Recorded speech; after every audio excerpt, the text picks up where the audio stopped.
Hello everyone, आज का हमारा टॉपिक है पॉइजलेस इक्वेशन या जिसे पॉइजलेस फार्मूला भी कहते हैं। इसे फ्रेंड्स केस नली में द्रव का प्रवाह को बताइए, उसका डेरिवेशन निकालिए करके भी पूछ देता है। ये बीएससी फर्स्ट ईयर मैकेनिक्स का एक इम्पोर्टेंट टॉपिक है फ्रेंड्स, पॉइजलेस इक्वेशन या पॉइजलेस फार्मूला। फ्रेंड्स, हम पॉइजलेस इक्वेशन से क्या पता लगाते हैं कि किसी भी केस नली में क्या होता है, द्रव का प्रवाह किस प्रकार हो रहा है, उसका रेट ऑफ फ्लो निकालते हैं, जिसे हम किससे क्यू से बताते हैं। इसमें फ्रेंड्स हम लास्ट में डेरिवेशन में rate of flow Q is equal to P pi R की पावर 4 अपन 8 ईटा एल इसको निकालेंगे फ्रेंड डेरिवेशन। इस डेरिवेशन निकालने से लिमिटेशंस को देखेंगे, फिर उसका हम डेरिवेशन देखेंगे। तो आइए हम इसका लिमिटेशंस को देखते हैं।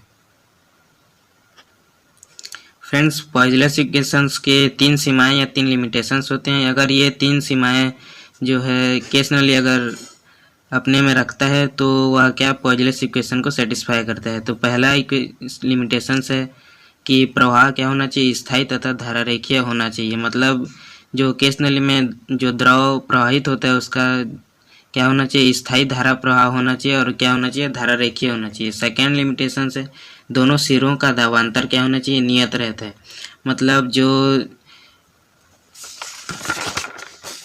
मतलब ये जो फ्रेंड्स यहाँ दो सिरे हैं ना, यहाँ इसके दावांतर क्या होने चाहिए, नियत होने चाहिए। और ये इसमें जो धारा प्रवाह होगा वह क्या होना चाहिए, धारा रेखीय होना चाहिए।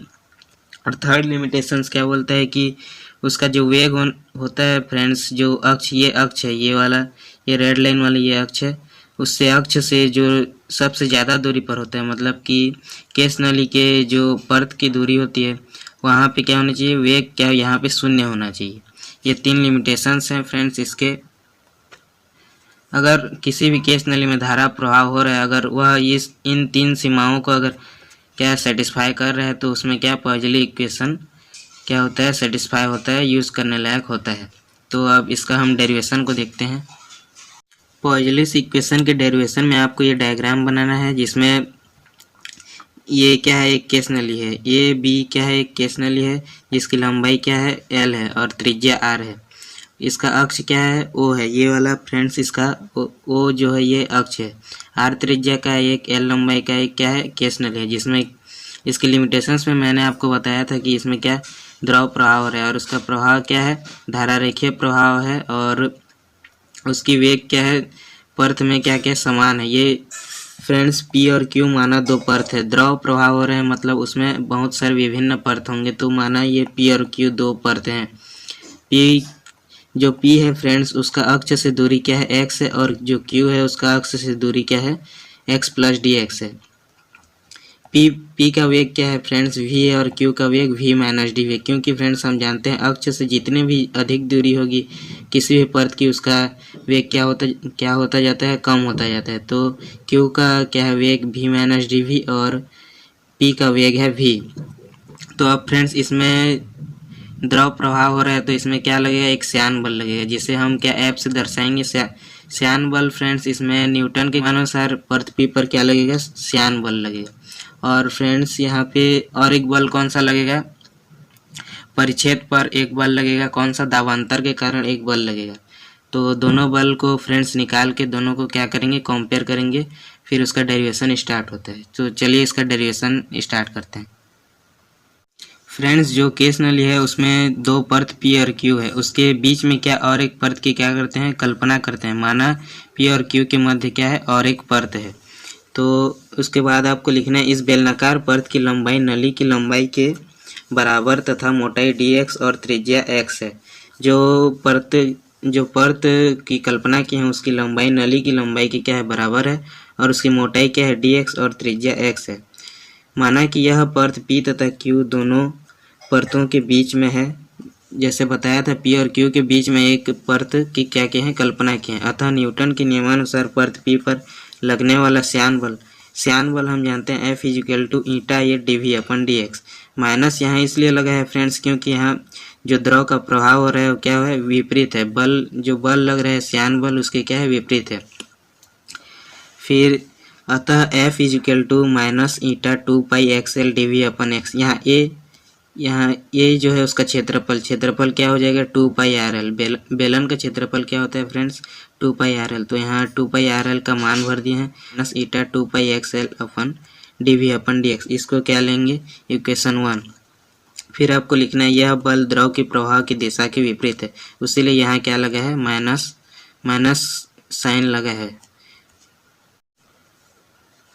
अब नली के सिरों पर दावांतर P के कारण x त्रिज्या की पर्त के परिच्छेद पर बल, मतलब फ्रेंड्स बोला है जो ये पर्त P है इसकी त्रिज्या क्या है x है, तो इसके परिच्छेद पर क्या लगेगा एक बल लगेगा। तो उस बल को निकालते हैं। F इजिकल टू क्या हो जाएगा परिच्छेद का क्षेत्रफल गुणा दावांतर। तो परिच्छेद का क्षेत्रफल हो जाएगा पाई आर स्क्वायर और दावांतर हो जाएगा P, क्योंकि यहाँ प्रेशर क्या P लग रहा है। तो F is equal to pi x square P। इसको ले लेंगे फ्रेंड्स हम इक्वेशन 2। फिर आपको लिखना है अपरिवर्ती प्रवाह मतलब स्टेडी फ्लो फ्रेंड्स जो होता है लो, अर्थात पर्त के वेग के समान रहने के लिए आवश्यक है कि उस पर कार्य करने वाला श्यान बल इस पर कार्य करने वाले दावांतर बल के बराबर होना चाहिए, क्योंकि दाब बल प्रवाह की दिशा में तथा श्यान बल प्रवाह की विपरीत दिशा में कार्य करता है।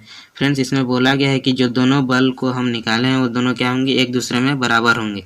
तो समीकरण 1 व 2 से क्या हो जाएगा पाई एक्स स्क्वायर P, दोनों को एक दूसरे के बराबर रखेंगे। तो समीकरण 2 में हमने निकाला था pi x square P equal to समीकरण 1 में हमने निकाला था minus eta 2πxl dv upon dx।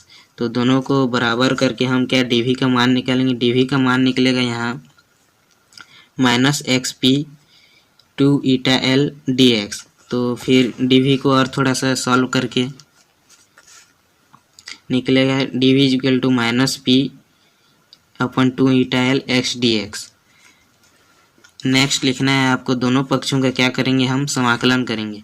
तो integration D V is equal to यहाँ माइनस P 2 ईटा L क्या है कांस्टेंट है मतलब अचर है, तो ये बाहर निकल जाएगा और समाकलन होगा x dx। तो यहाँ v इजिकल्स टू हो जाएगा माइनस समाकलन डी वी का फ्रेंड्स होगा समाकलन क्या v होगा, सिर्फ v आ जाएगा और यहाँ पे ये अचर है तो ये वैसा ही रहेगा और x का हो जाएगा एक्स स्क्वायर अपन 2 और यहाँ c है क्या कांस्टेंट मतलब इंटीग्रेशन कांस्टेंट है। इसको ले लेंगे हम फ्रेंड्स इक्वेशन 3। फिर नेक्स्ट लिखना है आपको चूंकि नली की दीवार के संपर्क वाली परत स्थिर है। मैंने फ्रेंड्स आपको बताया था यहाँ से अक्ष से जो लास्ट में ये जो पाइप या केस नली के जो दीवार है यहाँ पे क्या परत स्थिर है, यहाँ पे जो द्रव प्रवाह वेग क्या होगा शून्य होगा मतलब स्थिर होगा।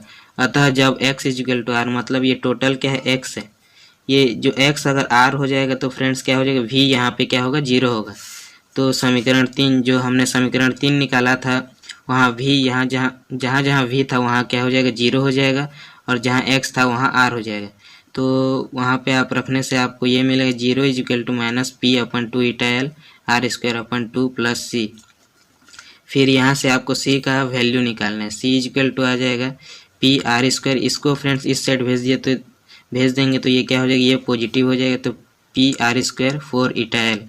फिर आपको लिखना है C का मान समीकरण 3 में रखेंगे। ये जो C फ्रेंड्स निकाले हैं इसको क्या इक्वेशन 3 में रखने से हमको क्या मिलेगा v इजिकल टू जो इंटीग्रेशन कांस्टेंट का यहाँ क्या हमने मान निकाला है तो v इजिकल टू आएगा माइनस पी एक्स स्क्वायर अपन 4 ईटा L plus P R square upon 4 ईटा L। इसको फ्रेंड्स थोड़ा सा सॉल्व करके हम यहाँ से p अपन 4 ईटा L को क्या कॉमन निकालेंगे और ये आर स्क्वायर को पहले और एक्स स्क्वायर को अंदर ले जाएंगे तो R square minus x square. इसको हम ले लेंगे फ्रेंड्स इक्वेशन 4। फिर नेक्स्ट आपको लिखना है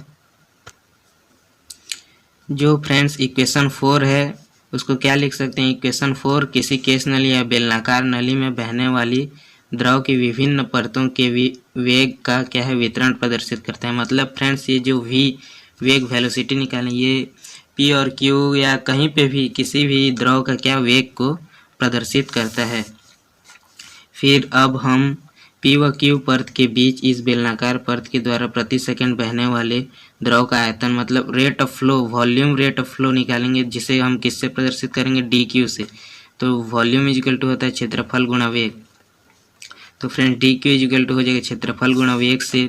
क्षेत्रफल इसका होगा फ्रेंड्स 2πx dx और वेग होगा v। तो यहाँ डी क्यू इजिकल टू हो जाएगा 2 pi x D x we.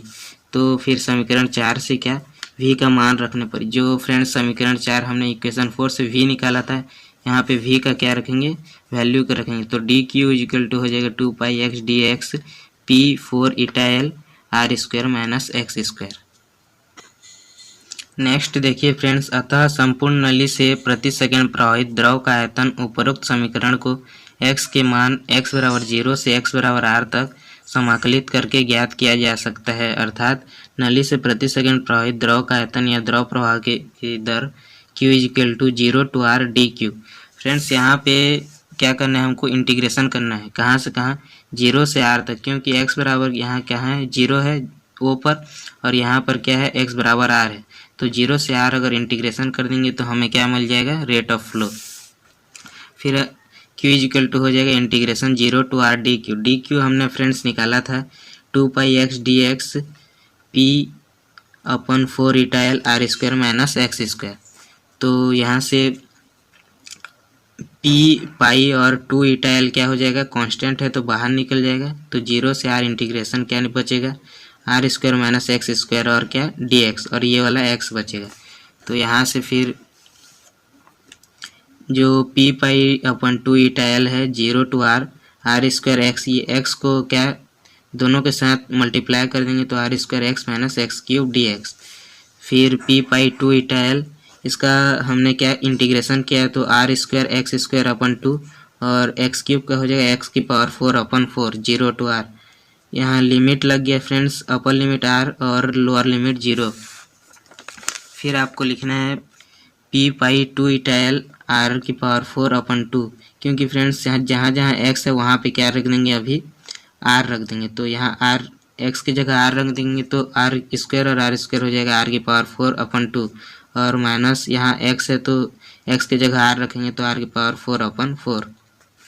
इसको सॉल्व करके हमको मिलेगा पी पाई अपन 2 ईटा एल 2 r की पावर 4 अपन 8। तो यहाँ से 2 और 2 कट जाएगा, तो यहाँ आपको लास्ट में बचेगा q is equals to P pi r की पावर 4 अपन 2 ईटा एल। यही है फ्रेंड्स आपका क्या पॉइजन का समीकरण या पॉइजन फार्मूला जिसे बोलते हैं। ये क्या बताता है, रेट ऑफ फ्लो। q किसको दर्शाता है, रेट ऑफ फ्लो को बताता है फ्रेंड्स, द्रव प्रवाह की दर को। तो लास्ट में आपको q इजिकल्स टू मिला पी पाई r की पावर 4 अपन 8 ईटा एल। यही है आपका पॉइजन इक्वेशंस।